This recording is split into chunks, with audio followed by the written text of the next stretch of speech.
मी या ठिकाणी केवळ हे सांगण्याकरता आलो आहे की नगरपालिका भारतीय जनता पक्षाच्या हातामध्ये दिली तर आपले आमदार आहेत, मंत्री आहेत आणि मी आहे, पूर्ण ताकदीने तुमच्या शहराच्या पाठीमागे आम्ही उभे राहू. आज देशामध्ये मोदीजींच्या नेतृत्वात ज्या प्रकारचं परिवर्तन होत आहे, देशामधली शहरं बदलत आहेत.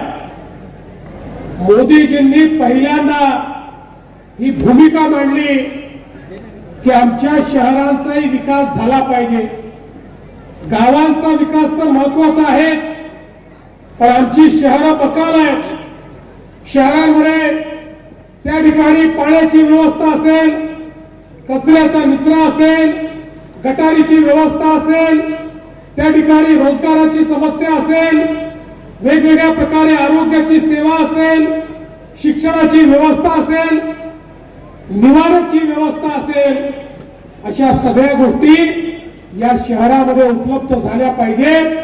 आणि म्हणून देशाच्या इतिहासामध्ये पहिल्यांदा 1,00,000 कोटी रुपयांपेक्षा जास्त निधी हा माननीय मोदीजींनी शहरांच्या विविध योजनांकरता उपलब्ध करून दिला.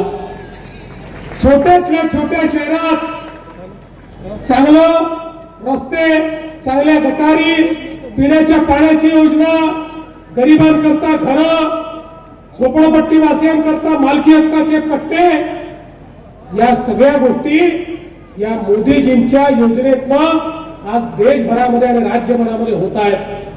आणि महाराष्ट्रामध्ये देखील आपण जर बघितलं तर महाराष्ट्रात 6.5 कोटी लोक महाराष्ट्रातले हे 40,000 गावांमध्ये राहतात आणि तेवढेच 6.5 कोटी लोक महाराष्ट्रातल्या 400 शहरांमध्ये राहतात.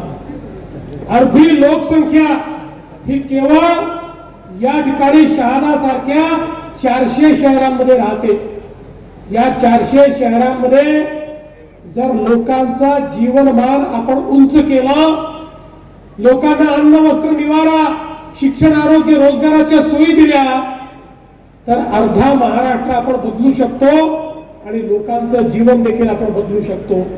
आणि म्हणूनच आमचा प्रयत्न हा आहे, आम्हाला नगरपालिकेची सत्ता गाजवण्याकरता नको आहे, आम्हाला केवळ खुर्च्या तोडण्याकरता नको आहे, तर या ठिकाणी मोठ्या प्रमाणात शहर विकासाच्या योजना आम्ही हातामध्ये घेतल्या आहेत. एक ब्ल्यूप्रिंट आमच्याकडे, शहर कशी बदलू शकतात, शहरातल्या गरीबातल्या गरीब माणसाला विकास कसा आपण देऊ शकतो, त्यांच्या जीवनात परिवर्तन कसं घडवू शकतो, अशा पद्धतीची एक पूर्ण योजना आम्ही तयार केलेली आहे. आणि आपल्याला आज मोदीजींचं सरकार असेल किंवा वेगवेगळ्या एजन्सीज असतील, या माध्यमातून मोठ्या प्रमाणात निधी देखील प्राप्त होतोय.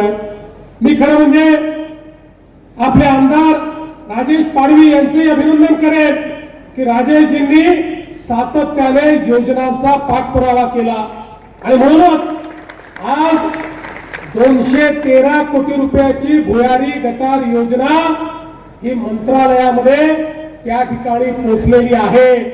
राजेशजी, तुम्ही चिंता करू नका, मुख्यमंत्री या ठिकाणून सांगून जातो आहे की तुमची भुयारी गटाराची योजना मंजूर करून त्याला निधी उपलब्ध करून दिला जाईल.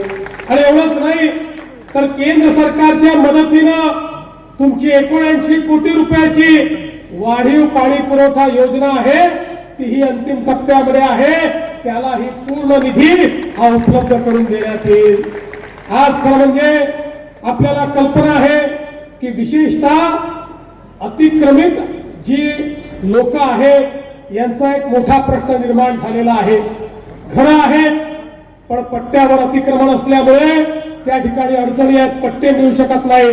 काही ठिकाणी लोक राहत आहेत, घरकुलाची योजना आहे पण पट्टा नसल्यामुळे घरकुलं मिळू शकत नाही.